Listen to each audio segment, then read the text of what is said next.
நாங்கள் இங்கே வந்து சேர்ந்தவட்ட இவங்க வாடகை இடத்துல இருக்கிறாங்க. அந்த வாடகை கொடுக்க முடியாத அந்த மாதம் ஆகிட்டு அவங்க பாவம் ரொம்ப தவிழிக்கிறாங்கப்பா. அந்த கஷ்டத்தை எங்களால் பார்க்க முடியல. எங்களை பார்ப்பாங்களா, அவங்க கஷ்டத்தை பார்ப்பாங்களா, நீங்களே சொல்லுங்க பார்க்கலாம். அவங்களுக்கு குடும்பம் இருக்குதுல்லப்பா.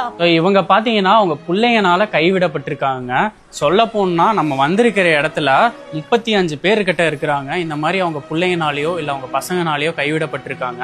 இதுல இன்னொரு விஷயம் என்ன தெரியுமாங்க, 5 பிள்ளைங்க இருந்தும் ஒருத்தர் கைவிடப்பட்டிருக்காங்க. இதெல்லாம் நினைச்சு பார்க்கும் போதே எனக்கு வந்து நைட்டு போய் தூக்கம் வருமானு கூட எனக்கு தெரிய மாட்டேங்குதுங்க. ஸோ அந்த மாதிரி தாங்க இங்க இருக்கிறவங்க ஒருத்தவங்களுக்கும் அவங்களுக்கு பின்னாடி ஒரு கதை இருக்குதுங்க. அவங்க வந்து எங்களை சொல்றாங்க நீங்க தான் அப்பா அம்மான்னு. இல்ல, அவங்க தான் எங்களுக்கு அப்பா அம்மாவா இருந்து எங்களை அவங்க நல்லா கவனிச்சுக்கிறாங்க. வாசம் முதியோர் மினிமம் 40 பேர் இருக்காங்க. இதுக்கு மேல இடம் வசதி பத்தாதனால நாங்க எடுக்க முடியல.